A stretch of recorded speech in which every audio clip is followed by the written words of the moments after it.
Comrades, friends, fighters for justice, today we gather on a solemn and powerful occasion, the 80th anniversary of the victory over fascism.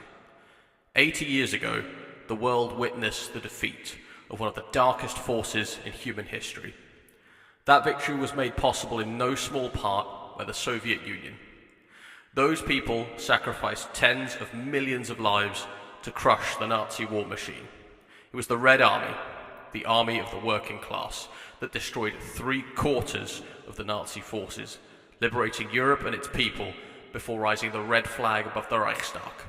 But today, as some seek to rewrite history and bury the truth, we remember, we honor, and we continue the fight. We honor the men and women of the Red Army, heroes who stood against barbarism and fought not just for their homeland, but for all of humanity. They battled against a regime that embodied the most extreme, most violent form of reaction, the dictatorship of the ruling class at its most cruel. Yet today, as we look at our world, we cannot ignore that Zionism embodies the very horrors the Jewish people once faced. We see the crimes once committed by the Nazis: segregation, starvation, cultural erasure, and the targeting of children, now mirrored in the suffering of the Palestine people. And what do we see now? We see entire communities destroyed, families torn apart, children buried by bombings carried out en masse against defenseless civilians. We see governments arming the aggressor, funding the killing, silencing the truth.